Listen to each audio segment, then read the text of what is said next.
కిర్లంపూడి పరిసరాలు నివురుగప్పిన నిప్పులా మారాయి. ఓవైపు పోలీసుల పహారా, మరోవైపు కాపు ఉద్యమకారుల ర్యాలీలు. కాపులకు బీసీ రిజర్వేషన్ల కోసం చలో అమరావతి పాదయాత్రకు సిద్ధపడుతున్న ముద్రగడను అడుగు ముందుకు వేయనిచ్చేది లేదంటున్నారు పోలీసులు. 6 రేపు బయలుదేరడం ఖాయమని ముద్రగడ స్పష్టం చేశారు. దీంతో పోలీసులు ఆంక్షలు మరింత కట్టుదిట్టం చేశారు. ముద్రగడ ఇంటి వద్ద సీసీ కెమెరాలు, డ్రోన్ కెమెరాలతో పరిస్థితిని సమీక్షిస్తున్నారు. అటు కోనసీమలోనూ కాపు జేఏసీ నేతలు కదలకుండా పోలీసులు మోహరించారు. కిర్లంపూడిని పూర్తిగా తమ అధీనంలోకి తీసుకున్నారు పోలీసులు. ప్రస్తుతం అక్కడి తాజా పరిస్థితిని మా ప్రతినిధి శ్రీనివాస్ అందిస్తారు. శ్రీనివాస్, రేపటి నుంచి కాపు ఉద్యమ నేత ముద్రగడ చేపట్టనున్న పాదయాత్రకు సంబంధించి సమయం దగ్గరికి పడే కొద్దీ కూడా ఉత్కంఠ పరిస్థితులు నెలకొంటున్నాయి. తూర్పుగోదావరి జిల్లా వ్యాప్తంగా చెక్ పోస్టులను ఏర్పాటు చేసి అన్ని ప్రధాన రహదారుల్లో వాహనాలు తనిఖీలు చేయడం జరుగుతున్నది. మనం ప్రస్తుతం చూస్తున్నాం రోడ్డుకం రైలు బ్రిడ్జి దగ్గర వాహనాలను ఏర్పాటు చేసి ఇక్కడ నుంచి ఎవరు కూడా కిర్లంపూడి వెళ్ళకుండా కిర్లంపూడి వెళ్లే వాహనాలన్నింటినీ కూడా ఇక్కడే నిలిపించడం జరుగుతుంది. అయితే వాహనాలను ఎక్కడికక్కడ తనిఖీ చేయడం జరుగుతుంది. మొత్తం జిల్లా వ్యాప్తంగా చూసినట్లయితే మొత్తం 6,000 మంది పోలీసులని అలాగే పారామిలిటరీ దళాలను కూడా ఏర్పాటు చేయడం జరిగింది. అలాగే అన్ని చోట్ల కూడా తనిఖీలు చేయడంతో పాటు వాళ్ళు ఎక్కడికి వెళ్తున్నారు ఏంటి అనేది వాళ్ళ రికార్డులను అవి కూడా తనిఖీ చేయడం జరుగుతున్నది. అయితే ప్రయాణికులందరినీ కూడా ఎవరైనా వాహనాల్లో ప్రయాణిస్తున్నట్లయితే 2 కంటే ఎక్కువగా ఉన్నట్లయితే వాళ్ళు వాహనాలు ఎందుకు వెళ్తున్నారు ఏంటనేది ఆరా తీసి పోలీసులు తనిఖీ చేయడం జరుగుతుంది. మనం ఆ దృశ్యాలను చూస్తున్నాము. మొత్తం అన్ని రహదారుల్లో కూడా ఈ రాజమండ్రి నుంచి కిర్లంపూడి వెళ్ళే జాతీయ రహదారి పైన అలాగే వివిధ ప్రాంతాల నుంచి వివిధ జిల్లాల నుంచి వచ్చే మార్గాలన్నింటిలోని కూడా ఈ పోలీస్ చెక్ పోస్టులను ఏర్పాటు చేసి అక్కడ ప్రత్యేకంగా పోలీసు బలగాలతోటి డిఎస్పీ స్థాయి అధికారి పర్యవేక్షణలో ఈ చెక్ పోస్టులు నిర్వహించడం జరుగుతున్నది. అన్ని వాహనాలను కూడా క్షుణ్ణంగా తనిఖీ చేస్తున్నారు. ఇంకా చూసినట్టయితే కిర్లంపూడిని గ్రామాన్ని ఇప్పటికే పోలీసులు ఆధీనంలోకి తీసుకోవడం జరిగింది. అక్కడ భారీ ఎత్తున అంటే 2,000 మంది పోలీస్ సిబ్బందిని అక్కడ నియమించడంతో పాటు అక్కడ అన్ని ఇళ్లలోని కూడా తనిఖీలు కూడా నిర్వహించడం జరుగుతున్నది. వివిధ ప్రాంతాల నుంచి వచ్చి ఎవరైనా బంధువులు కానీ ఎవరైనా వచ్చినట్లయితే గుర్తింపు కార్డు తప్పనిసరి చేయడం జరిగింది.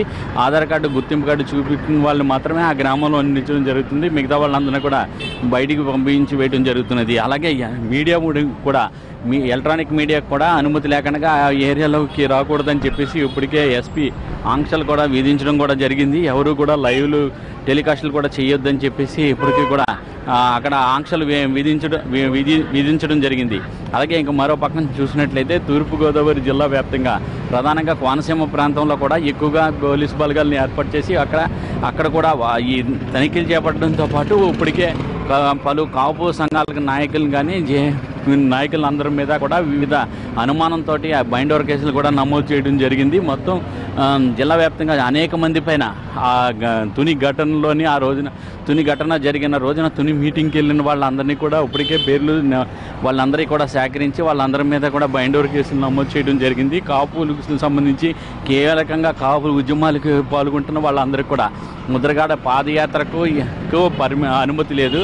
అందుచేతన మీరు ఎవరో కూడా పాదయాత్రకు వెళ్ళవద్దని చెప్పేసి ఇప్పటికే అధికారులు ఈ నోటీసులు కూడా జారీ చేయడం జరిగింది. కొంతమందికి హౌస్ అరెస్ట్కి సంబంధించి కూడా నోటీసులు జారీ చేయడంతో పాటు అలాగే ఈ దళిత సంఘం నాయకుడైన మాజీ ఎంపీ హర్ష్ కుమార్కి కూడా నోటీసులు జారీ చేసి ఆయన్ని కూడా హౌస్ అరెస్ట్కి సంబంధించిన నోటీసులు కూడా జారీ చేయడం జరిగింది. ఇల్లు కదిలి ఎవరు కూడా రేపు ముద్రగడ చేపట్టిన పాదయాత్రకు సంబంధించి కూడా ఎవరు కూడా వెళ్ళవద్దని చెప్పేసి ఆంక్షలు విధించడం జరిగింది. అలాగే చూసినట్లయితే మొత్తం తూర్పుగోదావరి జిల్లాతో పాటు మొత్తం ప్రధానంగా కిర్లంపూడిలో కర్ఫ్యూ వాతావరణం నెలకొనడం జరిగింది. జిల్లా అంతా కూడా సెక్షన్ 30 అమల్లో ఉన్నప్పటికీ కూడా అలాగే 144 సెక్షన్ కూడా అమలు చేయడం జరుగుతున్నది. అలాగే ఈ ప్రధానంగా అమలాపురంలోని కిర్లంపూడిలో మాత్రమే 144 సెక్షన్ ఏర్పాటు చేసి ఎవరు కూడా రోడ్ల మీద గుంపులుగా కానీ ఎవరు కూడా బయటికి రావద్దని చెప్పడం జరుగుతున్నది. పాదయాత్రలు కానీ ర్యాలీలు కానీ ఎటువంటి నిరసనలు కూడా తెలియజేయకూడదని చెప్పడం జరిగింది. ఇప్పటికే వాళ్ళందరూ కూడా ఎవరైనా ఈ ముద్రగడ పాదయాత్రకు వెళ్ళినట్లయితే అరెస్టులు చేస్తామని చెప్పి కూడా హెచ్చరించడం కూడా జరిగింది. అలాగే చూసినట్లయితే మొత్తం ముద్రగడ పాదయాత్రకు ఎటువంటి అనుమతి లేని కారణంగా ఎవరు